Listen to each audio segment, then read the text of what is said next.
La Sociedad Española de Radiodifusión presenta... Ser... ¡Viva la radio!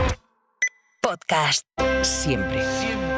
Hola, soy Fernando Bayo y estás escuchando Código de Barras, un podcast de consumo y mucho más.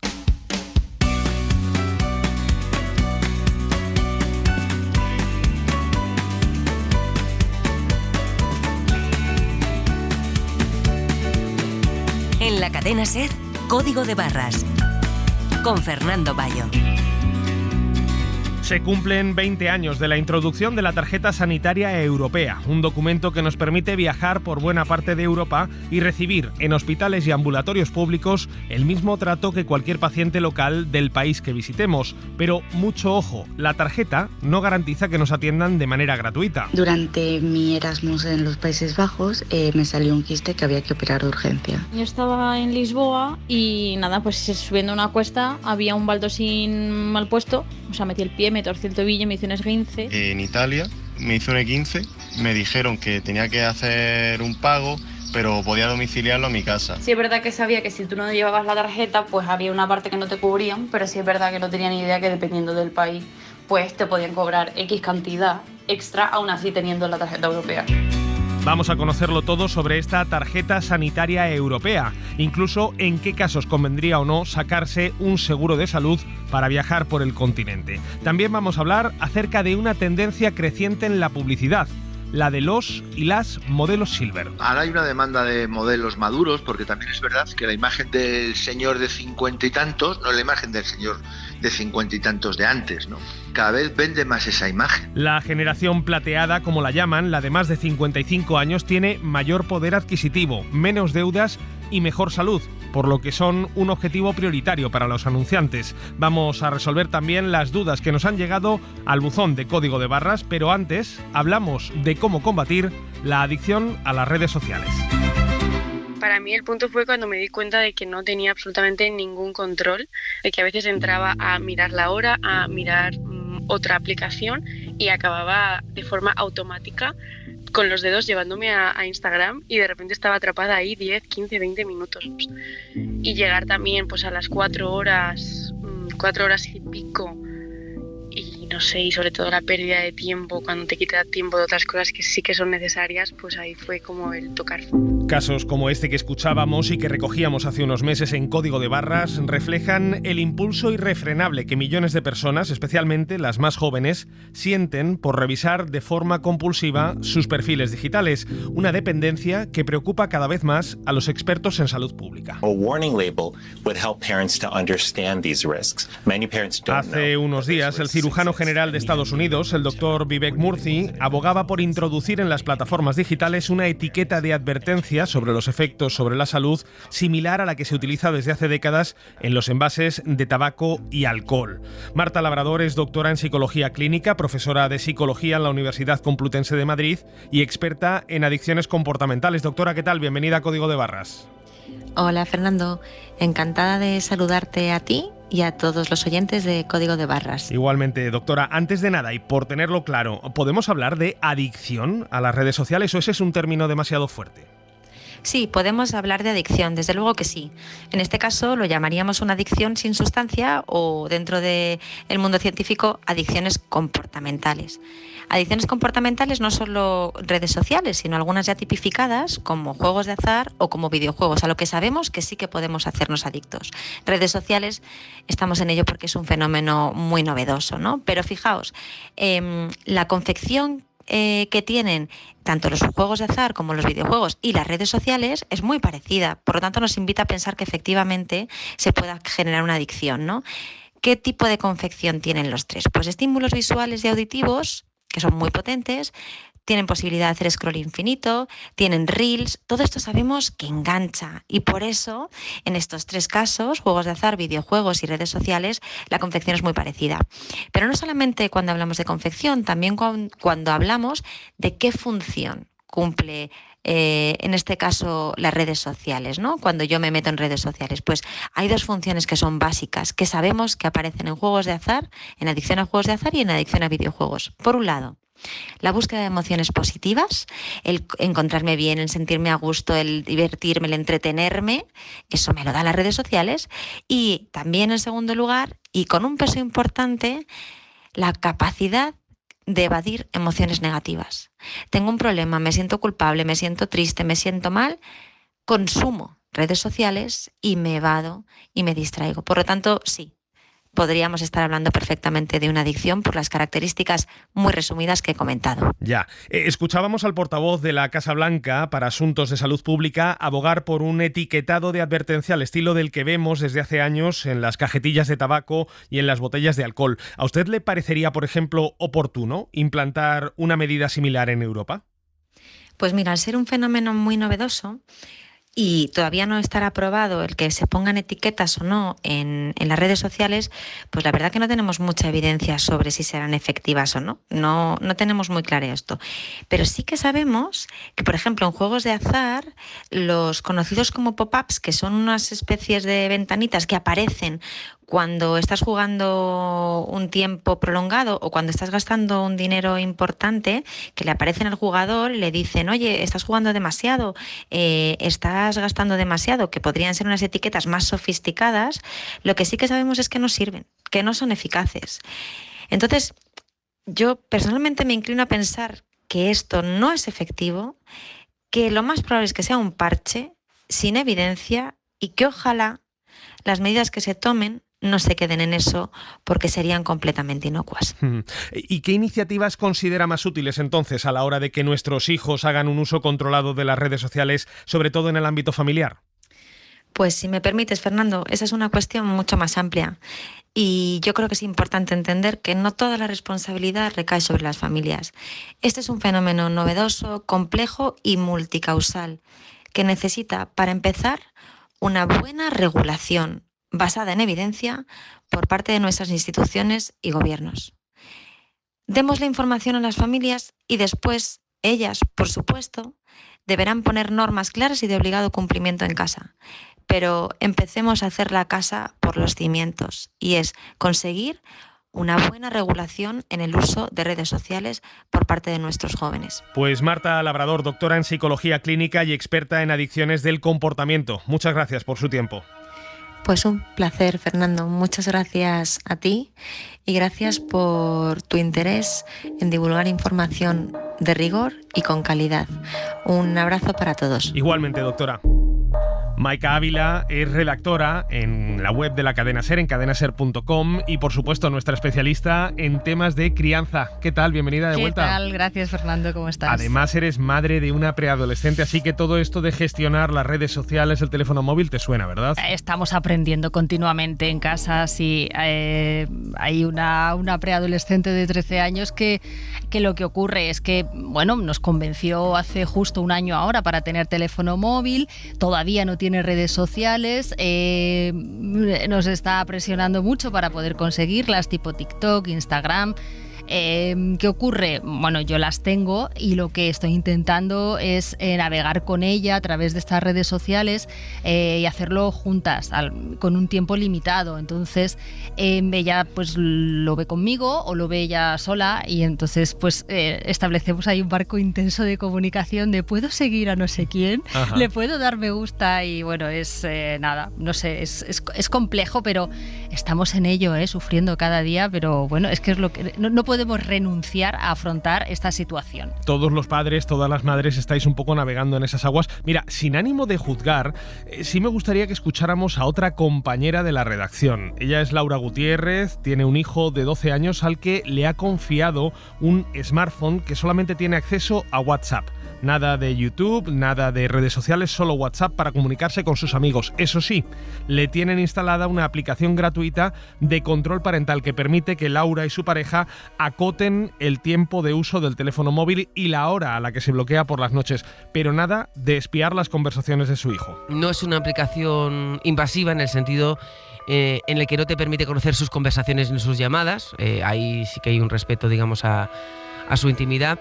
En nuestro caso, con el WhatsApp, pues tenemos limitada la participación de nuestro hijo en los chats de grupo, que es donde hemos podido comprobar que circulan la mayoría de imágenes o de mensajes con un contenido, digamos, que puede no ser apropiado, y de vez en cuando pues lo que hacemos es una revisión de esos grupos, de esos chats, no con ánimo de cotillear, sino de comprobar que no hay contenido, como decía, no apropiado para su edad.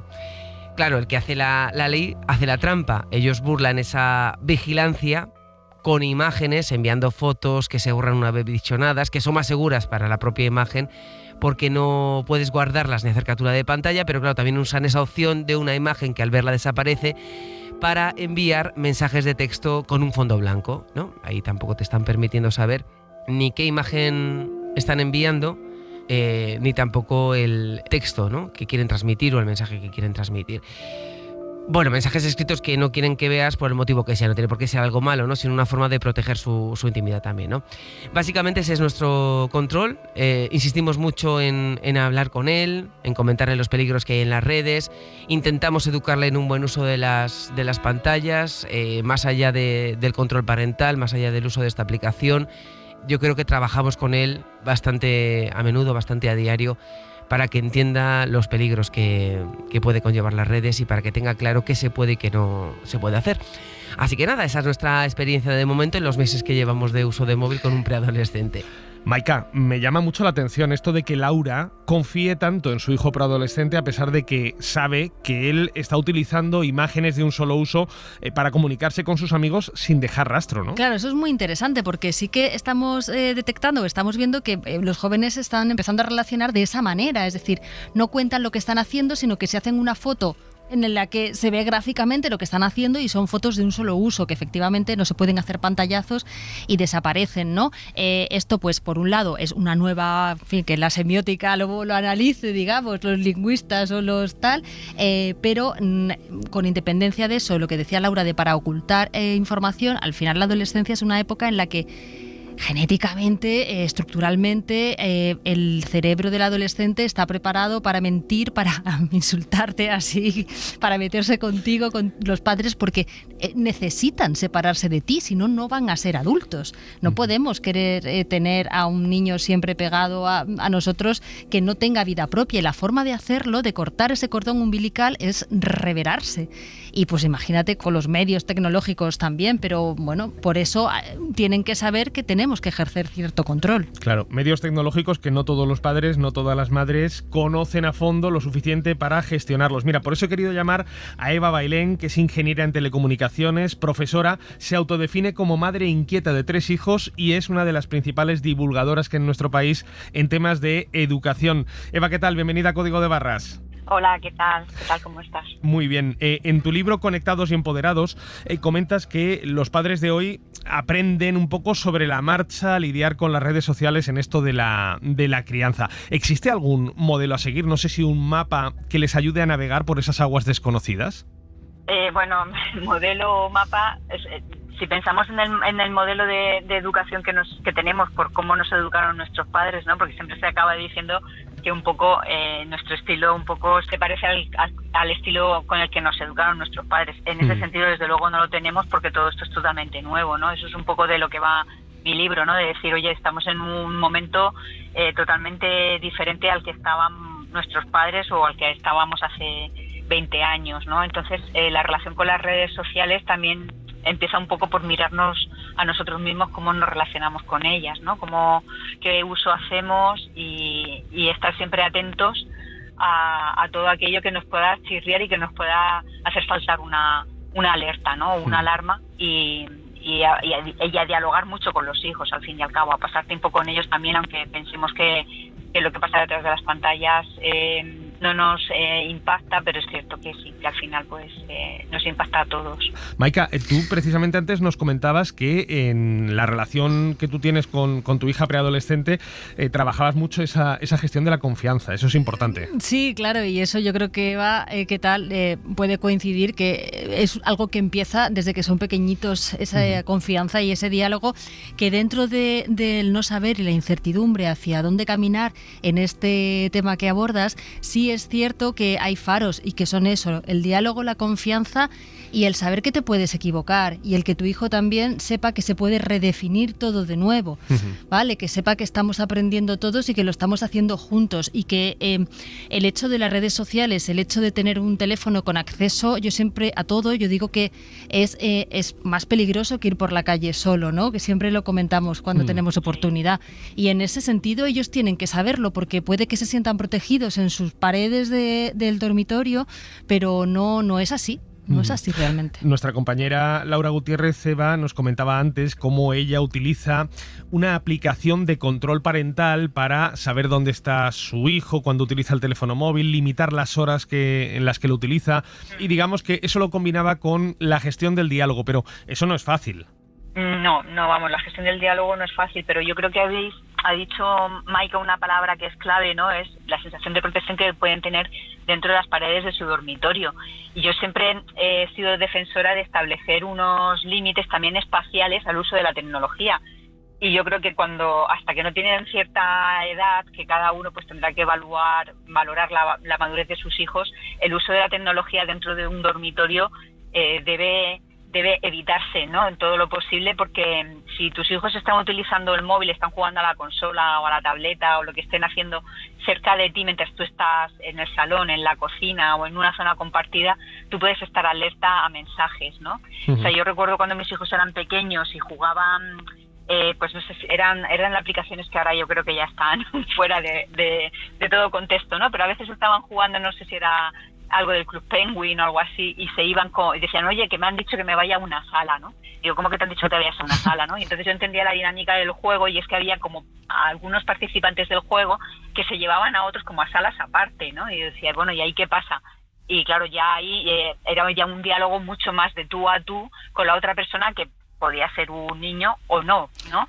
Entonces el tener estar alerta, ¿no?, a esas señales y el estar un poco incluido de alguna manera en su mundo digital también nos puede ayudar a tener ese control parental, ¿no?, que a veces pues con solo una aplicación no conseguimos. A mí me gustaría saber, Eva, qué consejo darías clave a los padres de ahora totalmente perdidos, es decir, claro, porque no tenemos tiempo de leer tantos libros, ni de razonar tanto, Claro. No es fácil, pero algo para ti indispensable después de haber reflexionado en este libro que acabas de publicar. Pues para mí son los límites temporales y los límites espaciales, ¿no? O sea, el límite espacial, ¿dónde vas a usar la tecnología? Sobre todo hablando de niños preadolescentes, ¿no? O sea, yo entiendo que ya a partir de hay una edad, ya te digo, depende de la madurez de cada niño. No sé, a los 14 años hay cosas que ya tienes que haber ido cultivando desde antes, ¿no? Pero si tú le das un móvil a tu hijo o una tableta con 8 años, tienes hasta los 14, digamos, para hacer todo un proceso de educación y de generación de confianza y de diálogo para que comparta contigo lo que está viviendo en las redes sociales, ¿no? Entonces ese límite temporal en los primeros años me parece súper importante. Y luego el límite, o sea, ese límite espacial, perdón, y luego el límite temporal, ¿no?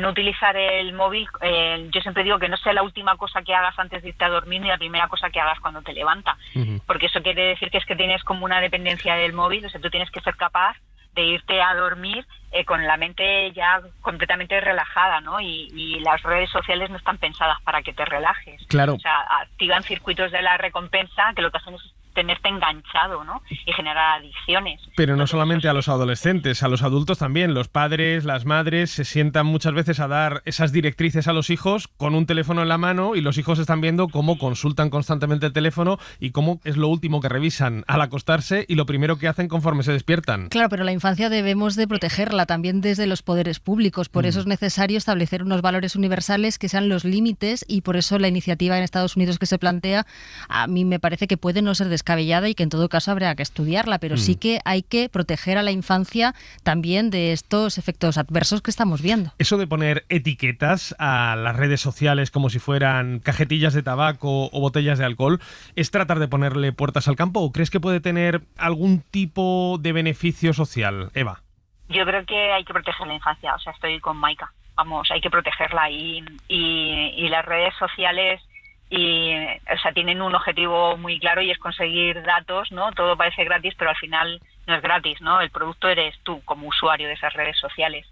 y con los niños no deberíamos hacer eso, ¿no? Entonces, o sea, a mí me llama mucho la atención, ¿no? Porque las redes sociales se supone que tienen una edad a partir de la cual las pueden usar, ¿no? Que no sé si son 14, 15 años, 16, depende un poco del país, pero todos se la saltan y es muy fácil saltársela. Y ahí no se ha hecho ningún esfuerzo por verificar la identidad de las personas, pero los que somos usuarios de aplicaciones de neobancos, ¿no? Tú no le puedes abrir una cuenta a tu hijo si no tiene 18 años, o si es menor, tiene que estar vinculada a la de un adulto, ¿no? Y ahí sí que hay medios técnicos, la verificación de un DNI, hay medios técnicos para impedir que los niños tengan una cuenta de un banco, ¿no? Y hay medios técnicos, o sea, existe la tecnología para impedir que eso ocurra. Pero ¿por qué no se hace con las redes sociales? Pues porque al final es una cuestión de intereses y de despreocupación por la infancia, ¿no?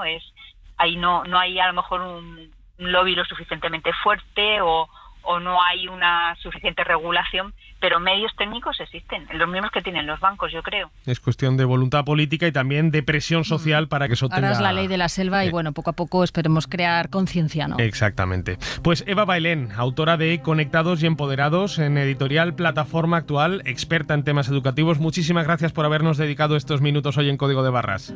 Gracias, Fernando, gracias. Maika, qué importante esto que señalaba Eva, ¿no? La necesidad de tener ese diálogo y de establecer ciertos límites espaciales y temporales con los críos. Claro, pero hay que tener en cuenta varias cuestiones. Y es que si nosotros llevamos solo unos años con este tipo de tecnología y de redes y nos cuesta ponérnoslo a nosotros mismos, sí que se hace necesario abrir ese periodo de reflexión social y política para ver qué hacemos y que podamos proteger a la infancia. Y luego la sensación que a mí me da mucha rabia de las familias de que estamos solas, ¿no? Y de que cada uno, pues el sistema de control parental se puede hacer, se puede no llevar a cabo. Creo que no hay normas, pero sí debe haber límites, porque lo que no podemos hacer es, porque sea muy difícil hoy en día criar, dejar a los hijos solos. Entonces, ¿para qué se tienen críos? Claro, ahí estamos. Maika Ávila, muchísimas gracias. Un placer, Fernando, gracias a ti.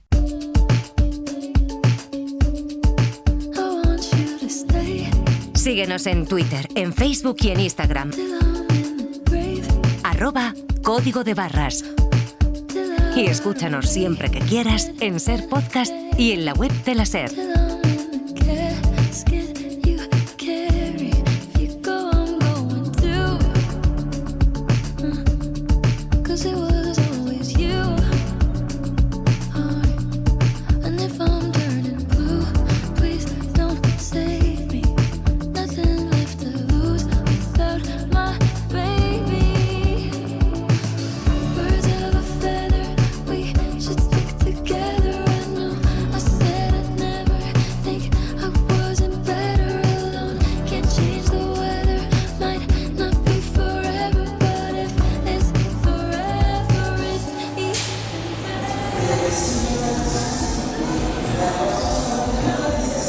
Italia, Francia, Portugal, Alemania o el Reino Unido son algunos de los destinos favoritos de los viajeros españoles, tanto los que viajan por ocio como por necesidades o estudios. Pero, ¿qué sucede cuando uno se tuerce un tobillo fuera de casa o sufre un ataque de apendicitis? ¿Puede acudir a un ambulatorio o a un hospital de esos países de destino y ser atendido en igualdad de condiciones a los pacientes locales? Es lo que garantiza la Tarjeta Sanitaria Europea, un documento imprescindible para moverse por Europa, del que, sin embargo, muchas personas desconocen su existencia. La Tarjeta Sanitaria Europea solamente vale para cuando viaje a Europa, ¿no? Yo no la tengo, no he viajado a Europa. Sí, es la tarjeta sanitaria que te hace si quieres tener seguridad social en otro país. Supongo que tendrá su función, al igual que la nacional, pero en otros países, pero desconocida su existencia. Sí, yo tengo la tarjeta sanitaria europea, ya que he estado varias veces fuera de España.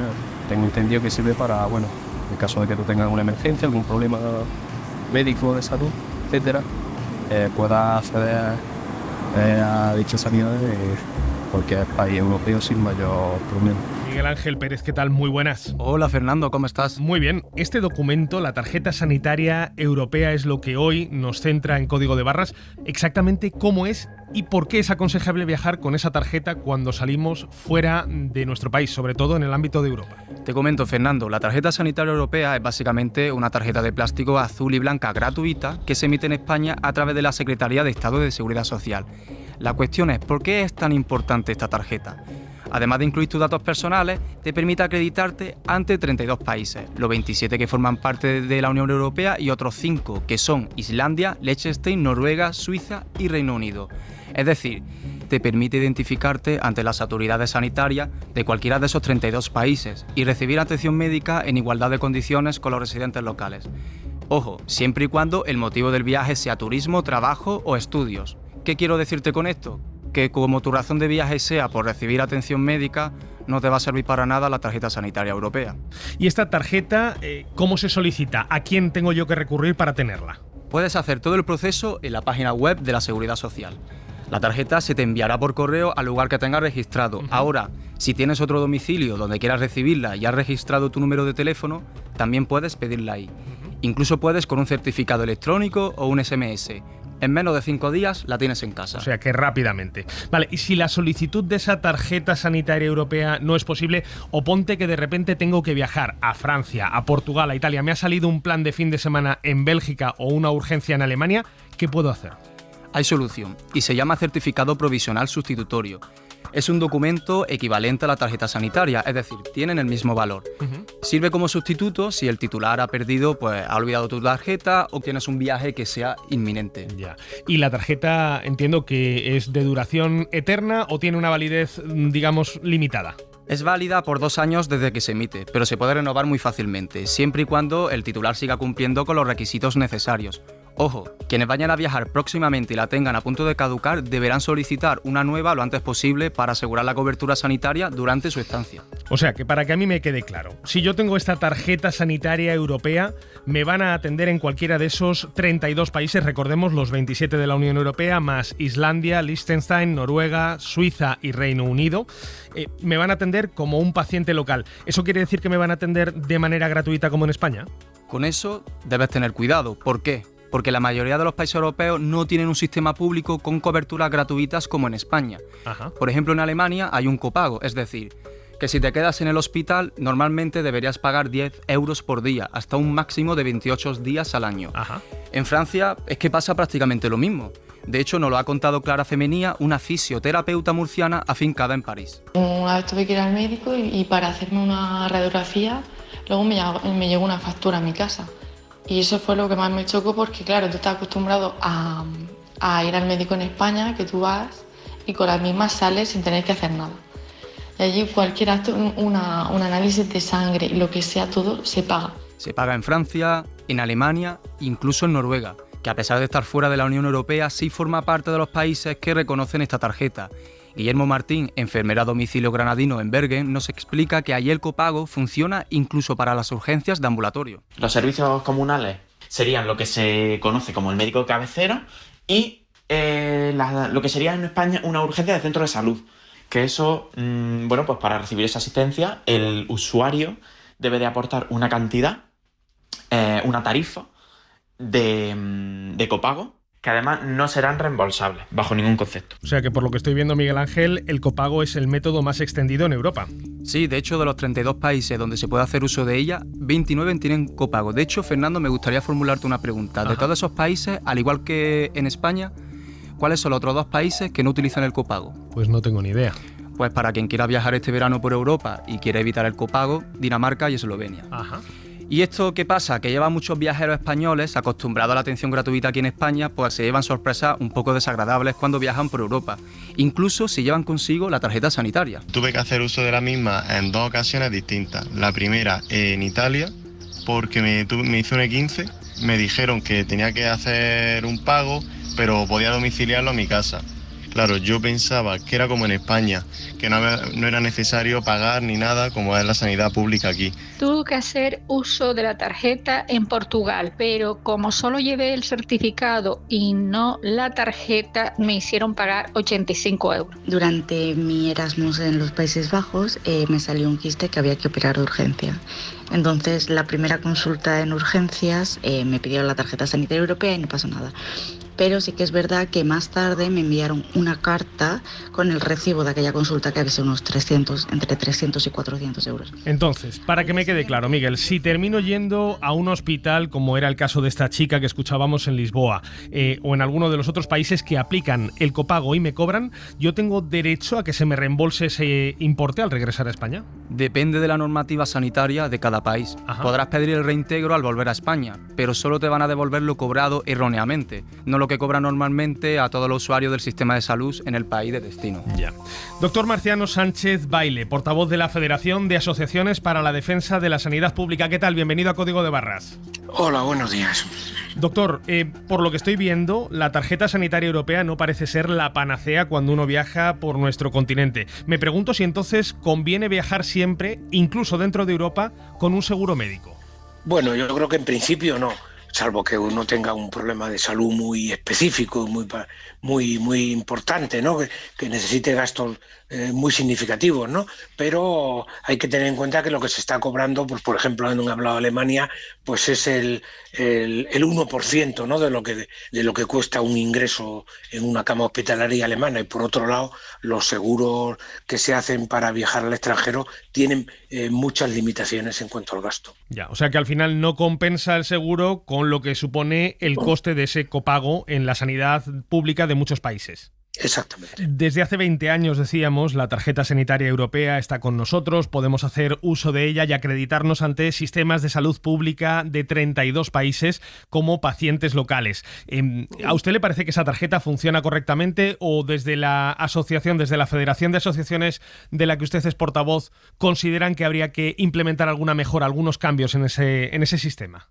Bueno, yo creo que la tarjeta funciona bien, ¿no? Porque al final lo que hace es garantizar la atención sanitaria en todos los países que están acogidos a ella y luego esta atención sanitaria se factura al país de origen, lo cual evidentemente beneficia mucho a España, ¿no? Porque España es un país que es fundamentalmente receptor de turismo, ¿no? Y lo que habría que hacer es cambiar los sistemas sanitarios en otros países. A veces no nos damos cuenta de las cosas muy positivas que tiene nuestro sistema sanitario, y una de ellas es esta, ¿no? Que es gratuito en el momento del uso, ¿no? Entonces entendemos que habría que avanzar en toda Europa a la disminución o desaparición de estos copagos, pero esto es una cosa, por ejemplo, que tendrán que debatir los nuevos diputados del Parlamento Europeo, y un tema que evidentemente ha estado absolutamente fuera de la campaña. Claro.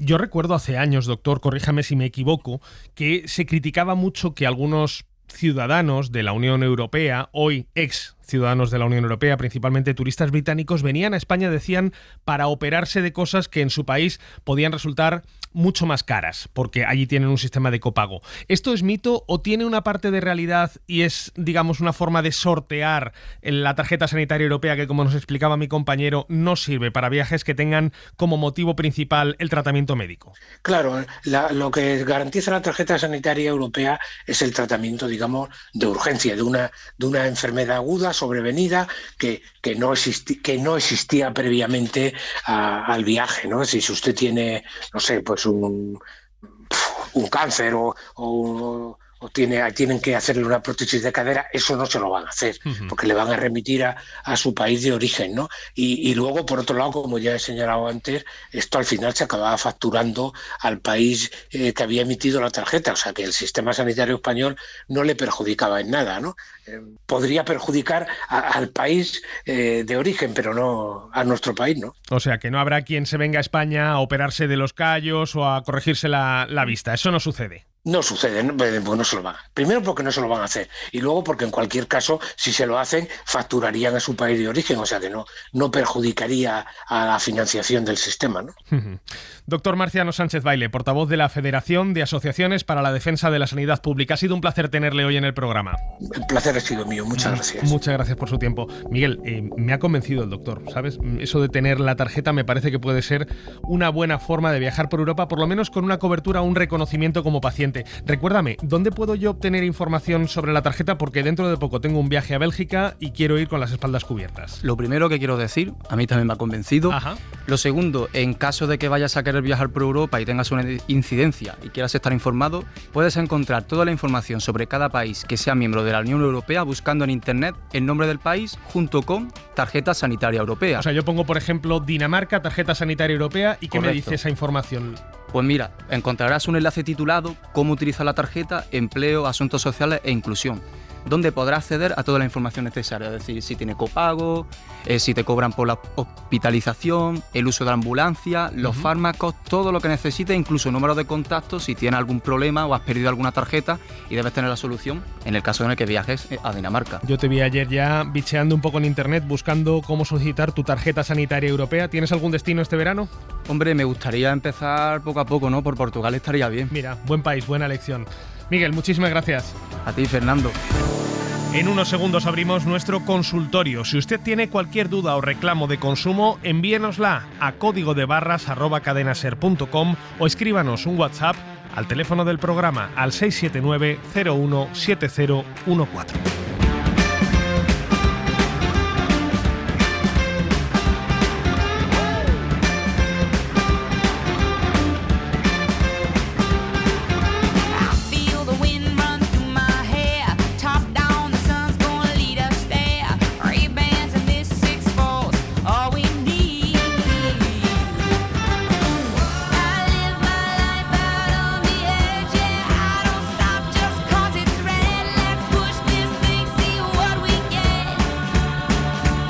Código de Barras.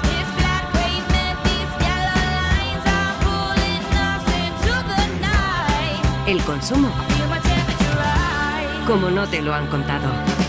Abrimos ya nuestro consultorio esta semana con Miguel Crespo, asesor jurídico de CECU, la Federación de Consumidores y Usuarios. Miguel, ¿qué tal? Bienvenido de vuelta. Todo bien, muchas gracias. La primera consulta nos la envía Laura desde Madrid. En marzo de 2023 contrató el suministro de luz para su local comercial con la compañía Holaluz. Según nos cuenta, esa comercializadora la convenció para aplicar una tarifa plana, la que llaman tarifa justa, por la que pagaría 92 euros al mes con el compromiso de revisar esa cuota pasados 3 meses. A los 3 meses llamé. No, mira, es que ahora la revisión es a los 5 meses. Bueno, venga. A los 5 meses volví a llamar. No, mira, es que ahora la revisión es al año. Claro, todo esto cobrándome 92 euros todos los meses. Claro, a esos 5 meses yo ya me cabré de mogollón porque, claro, es una pasta que no había por dónde cogerla, y le dije que me cambiaran a la tarifa normal, a la que se paga según consumo, y que me devolvieran pues lo que me tocaba. Entonces me cambiaron de tarifa. La siguiente factura salió que eran 16 euros al mes, ¿vale? O sea, de 92 a 16 euros, pues imagínate. Y empecé a reclamar que me devolvieran todo lo que me habían cobrado de más. Bueno, pues empecé a reclamarlo en agosto del 2023, más o menos a una reclamación por mes, o cada 2 meses. Y en todas, sí, lo estamos mirando. Esto tal, no sé qué. En octubre ya me dijeron, no, sí, esto ya ha pasado a contabilidad, tal, no sé qué, no sé cuántos. Dando largas. Y así, dando largas, Laura ha llegado hasta hoy. Ha reclamado, nos cuenta, ese sobrecoste que calculan unos 400 euros ante la Comunidad de Madrid y ante el Ministerio de Industria, pero le responden que al tratarse de un local comercial ellos no pueden hacer nada y que tiene que llevar el caso, si lo desea, ante la justicia. ¿Esto es así o existe alguna manera de que nuestra oyente logre mediar y solucionar esta situación de una forma más rápida y menos complicada? Pues en efecto, tal y como le han dicho desde estas instituciones, al actuar como empresaria no tiene acceso a ciertos mecanismos más rápidos para resolver los conflictos como pudiera ser el arbitraje de consumo. No obstante, sí que debemos decirle a Laura que en este caso en el que la reclamación es por una cantidad inferior a 2.000 euros, puede acogerse a un procedimiento judicial que es mucho más rápido y más sencillo, puesto que no es preciso que designe un abogado y un procurador, aunque al ser empresaria sí que tendría que pagar una tasa que las personas físicas no tienen que pagar. Ese procedimiento consiste en rellenar un formulario de demanda que puede encontrar en cualquier juzgado o bien en la página del Consejo General del Poder Judicial y presentarlo incluso indicando si no quiere que se celebre vista. Con eso se dictará una sentencia y esa sentencia es de obligado cumplimiento para ambas partes y sobre todo aun en el caso de que pierda, no se le impondrán las costas. De esta forma, ya digo, no es un procedimiento tan complicado como pudiera ser si tiene que pagar un abogado, procurador, acudir a la vista y demás. Una última consulta. Nos ha llegado también desde Madrid y nos la envía Marta. Hola, buenas. El otro día hice una compra en una tienda de ropa y cuando fui a hacer la devolución me di cuenta de que la tarjeta con la que había pagado la tenía caducada. Quería saber cómo se me puede hacer la devolución, si tengo que contactar con el banco o cuál es el método. Muchas gracias. Devoluciones de compra en una tarjeta de crédito caducada. ¿Qué puede hacer nuestra oyente en este caso?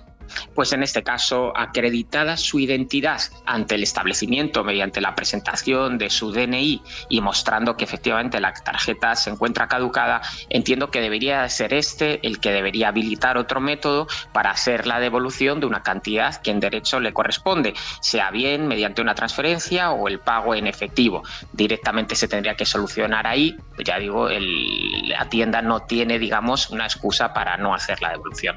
Miguel Crespo, asesor jurídico de CECU, la Federación de Consumidores y Usuarios. Como siempre, muchísimas gracias por haberte pasado por Código de Barras. Muchas gracias a vosotros, un saludo.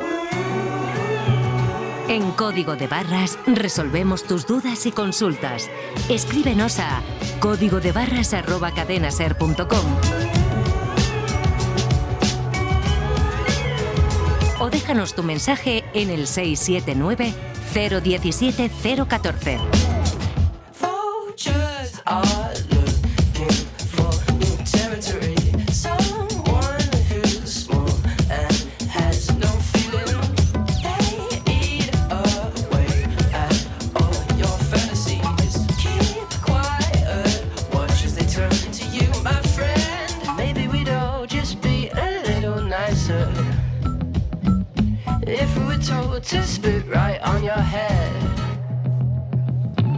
La Silver Economy est un secteur d'activité qui regroupe les entreprises qui ont comme Seguro que a estas alturas han escuchado ese término, el de la Silver Economy, la economía plateada, que se refiere a la actividad de la población mayor de 55 años. La generación plateada, como la conocemos, es ese grupo de edad con mayor poder de compra. En España, para que se hagan una idea, los mayores de 55 años poseen el 65% de la riqueza. Y claro, con más años de vida por delante y mejor salud, tienen más ganas de consumir, de viajar, de vivir nuevas experiencias y por tanto se convierten en un target codiciado para las agencias de publicidad. María Manjabacas, ¿qué tal? Muy buenas. Hola, ¿qué tal? ¿Cómo estáis? Las canas, las arrugas, algunos kilitos de más, pues vuelven a estar de moda en eso de la publicidad, ¿no? Ahora pasan a la pasarela y también a los escaparates personas que a lo mejor antes jamás hubieran tenido cabida en ese mundo de la publicidad y que reflejan muy bien quiénes somos, cómo es nuestra sociedad a día de hoy. Afortunadamente ya se han dado cuenta. Evidentemente la industria ya sabe que ahora mismo el poder adquisitivo lo tiene la gente de 40-50 años y una forma de atraerlos al consumo es meterlos a ellos, incluirlos en algo de lo que han estado fuera toda la vida. Y no exagero, impensable hace unos años ver a una persona mayor desfilando entre focos, no se contemplaba, y lo cuenta muy bien alguien que se metió en esto hace unos años y fundó una agencia de modelos, vamos a llamarla inclusiva, en Madrid, Sis Management, en pleno centro, un estudio precioso entre Sol y el Palacio Real, todo luz natural y la luz de esos focos paraguas que iluminan a la carta. Y lo primero que hacemos es hablar con Alejandro Escotado, es el director y el fundador. Es curioso, él es ingeniero, nada que ver con la profesión. Su facultad estaba enfrente del Centro Superior de Diseño y Moda y ahí ya le empezó el gusanillo. Y en un momento dado, bueno, pues llevó su emprendimiento a la moda. Y lo primero que vio es que todo esto estaba sin renovar. Todo era igual que hace unas décadas. Me puse a investigar y vi que es que no había cambiado apenas nada desde los inicios del mundo del modelaje, allá por los años 40, 50, cuando comenzó Ford. Me sorprendió mucho. Pues sí, que no hubiera una renovación, sangre fresca. No había relevo de patrones, de perfil, y lo que había, se va a entender muy bien con este ejemplo gráfico que nos ponía de una jovencita que él tenía trabajando en la agencia y de repente, bueno, pues le planteó lo de modelo. Le dije, oye, ¿tú por qué no modelas? Eres alta, tienes buenas medidas, eres guapa, eres joven. Y dice, uy, no, a mí se me ha pasado ya el arroz. Y yo, ¿pero cuántos años tienes? Y me dice, 22. Ay, qué pena más grande. Claro. Se me ha pasado el arroz con 22 años, con 22 se me ha pasado el arroz. Madre mía, digo, pues sí, no sabes ni hacer arroz. ¿Cómo se te ha podido pasar? Verdad. Pues esto es lo que se encontró y que veía también, bueno, pues anuncios, que lo hemos visto mucho los de esta generación, de chicas sin arruga anunciando ¿qué? Crema para las arrugas. Yo tampoco entendía cómo podía haber un anuncio de crema antiarrugas que la protagonista sea una niña de 15 años. No sé, llámame loco. No, es que lo normal, pero afortunadamente, como tú decías, tú has llegado en un momento en el que el mercado ya está demandando eso, con lo cual no tienes que educar. Efectivamente. Y con este mercado educado se puso a renovar y a arriesgar. Pues yo empecé a aceptar modelos de 1,60 m, modelos con tallas mayores que las que reclama la industria, modelos más mayores de lo que reclama la industria. Y con la buena fortuna de que empezó a funcionar aquello. Ya me podía haber hundido en la miseria y no estaríamos hablando aquí ahora mismo. Y claro, pero seguimos hablando de esos que ha triunfado, y muy listo el ingeniero y con buen ojo me dejó claro que él no tuvo que ir convenciendo a la marca de que pusiera gente normal, entre comillas. Era la empresa la que ya lo pedía, entre otras razones, por lo dicho, porque son los que en este momento tienen el poder de compra, y ahí él simplemente vio que había un nicho de negocio que estaba por cubrir. Realmente yo lo que vi es la oportunidad en ese momento en el que abrí Six Management, porque vi que el mercado estaba maduro. Detecté que era el momento, pero llegar en el momento exacto del mercado es muy difícil y es todo un arte. ¿Y quieres saber, Fernando, quién es la modelo con más años que ha pasado por la agencia? Hemos llegado a tener una modelo de 72 años. ¿Qué productos promocionaba esa persona de 72 años? Audica, por ejemplo, de todo esto que es como Sonotone. Cremas, cosmética. En fin, todas estas cosas que anuncian las personas mayores, y ahora como estos modelos ya no son invisibles, pues también se les ha puesto el apellido, la etiqueta. Un modelo de más de 50 años, pues es un modelo senior, o modelo golden, o modelo silver. Entre golden y silver, ¿qué diferencia hay? Silver pues sería a lo mejor a partir de 40 y pico. Y golden ya estaríamos hablando a partir de 50 y pico. Como lo de la Renfe, ¿no? Como el abono de la Renfe. Falta el platino. En la cartera de esta agencia tienen a una de las modelos senior más cotizadas, no solo aquí, sino fuera de España. Es la top, Guiomar Alfaro, 54 años. Trabajó en el mundo de la moda de joven, lo dejó tras la maternidad y nunca esperó volver con 50, y además por la puerta grande y reivindicando con fuerza. Reivindico la naturalidad. Las mujeres somos bellísimas cuando nos demostramos tal como somos. Que a una le gusta el maquillaje, póntelo. O sea, yo no soy intolerante, yo no digo que a todo el mundo... Yo es que lo odio, el maquillaje lo odio, ¿me entiendes? Pero que tenemos que aprender a que nos acepten como somos, punto y pelota. Y ella, que está ahora de moda, nunca mejor dicho, va a platós, y me contaba la anécdota el otro día cuando llegaba a la tele y dijo: no quiero ni que me maquillen ni que me peinen. Los paso a maquillaje, voy con mi hijo y dicen: a ver, bonita, ¿qué quieres que te hagamos? Y digo: nada. Y se me queda así la mujer como diciendo: perdona, nada. Y le digo: no, que le digo, llevo la cara limpia con Nivea. Toda la vida. Y se partió de la risa. Digo: no, le digo, tengo un color muy bonito, no me hagas nada. Y entonces dice: bueno, pasa a que te vean al rollo este del pelo. Yo llevo el pelo limpito, tengo 4 pelos, 4 pelos. Y ¿qué quieres que te hagamos? Nada.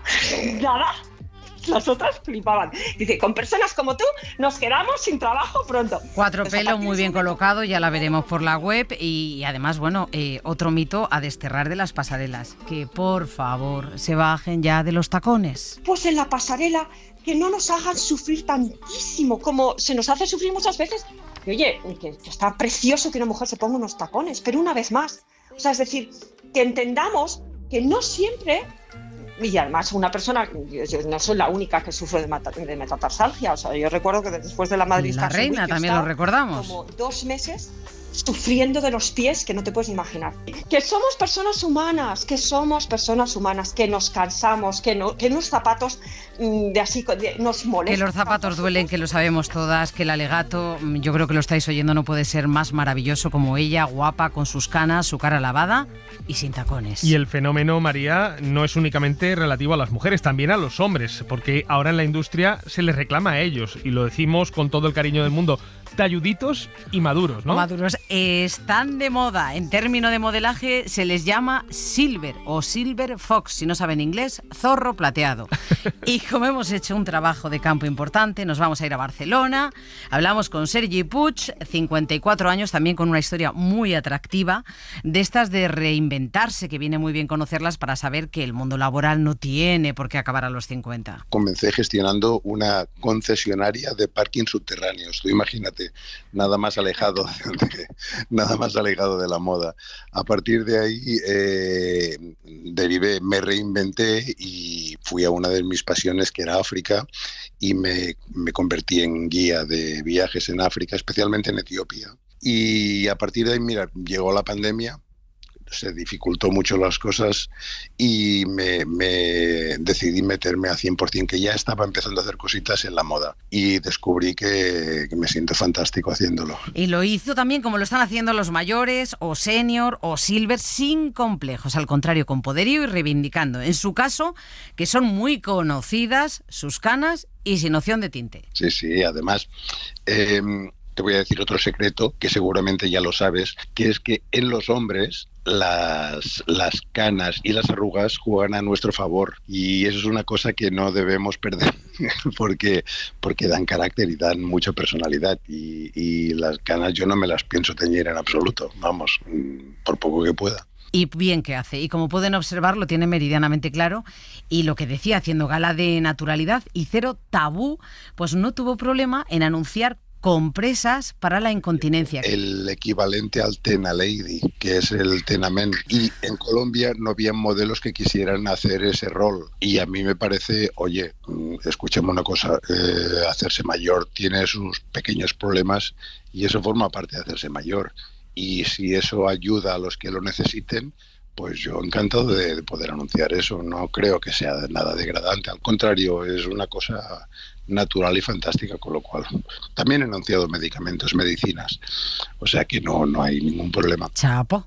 De Barcelona a Madrid, con Elías Roales, 58 años, toda la vida dedicado a la moda, viendo en primera persona cómo empresarios pedían marcas y demandaban ya esos perfiles mayores. Viendo que se necesitaba, dijo él, ¿por qué no me meto yo? Pues con casi 60 años, ahí lo tenemos. Ahora hay una demanda de modelos maduros, porque también es verdad que la imagen del señor de 50 y tantos no es la imagen del señor de 50 y tantos de antes, ¿no?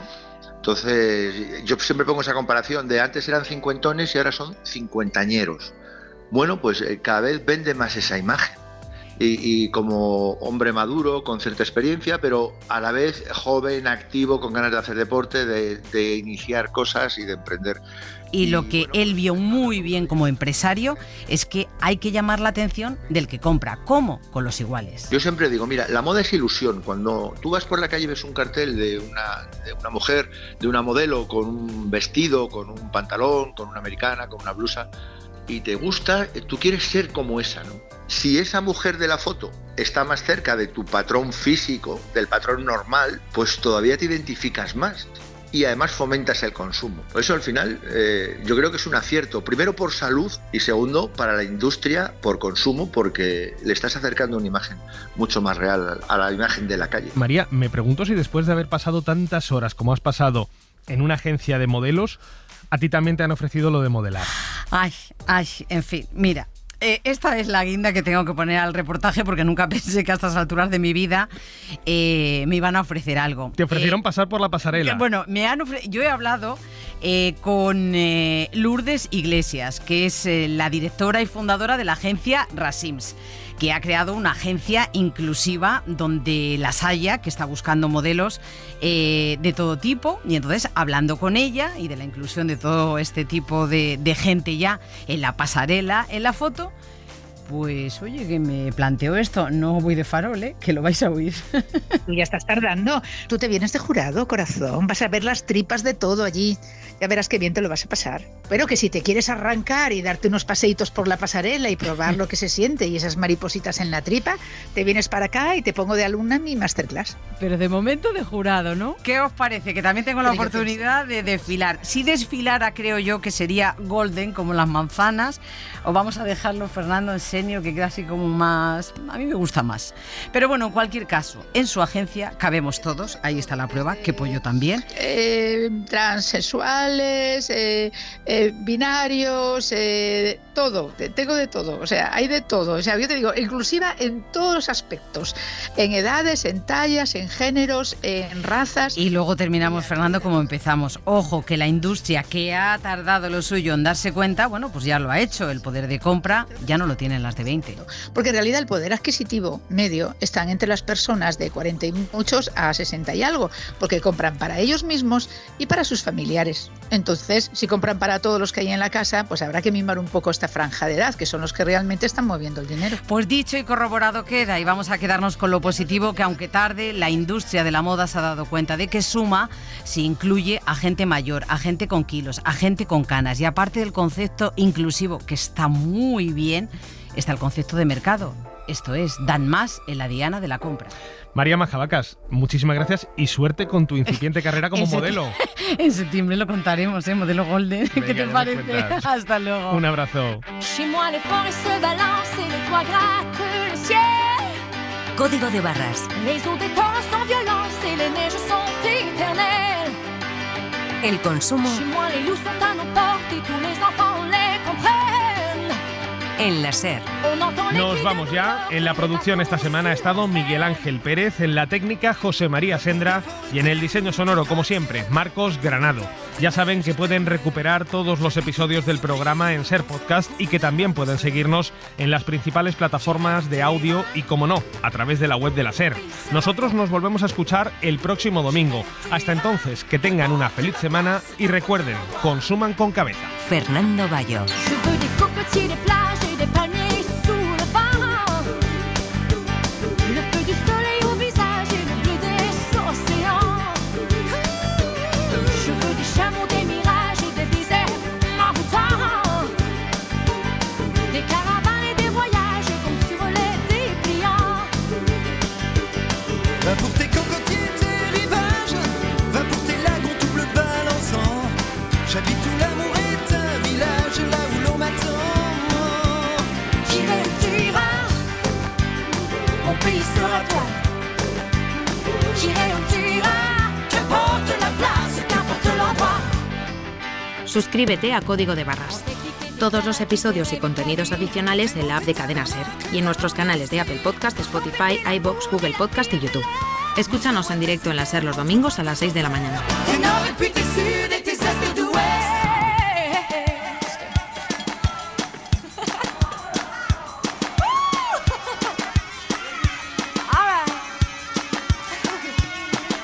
Prends tes clics et tes claques, tes rêves et ta vie, tes mots, tes tabernacles, ta langue d'ici, estampes tes la poudre, la fille de l'air. Montre-moi tes étals, montre-moi tes enfers. Chez moi les portes se balancent et les toits grattent le ciel. Les eaux des torrents sont violentes et les neiges sont éternelles. Chez moi les loups sont à nos portes et tous les enfants les comprennent. On entend les cris de New York et les bateaux sur la Seine. Qu'importe j'irai où bon te semble, j'aime tes envies, j'aime ta lumière. Tous les paysages te ressemblent quand tu les éclaires. Quand tu les éclaires, j'irai où tu iras, mon pays sera toi. J'irai où tu iras, qu'importe la place, qu'importe l'endroit. J'irai où tu iras, mon pays sera toi. Qu'importe la place, qu'importe l'endroit. J'irai où tu iras. Cadena SER. La radio.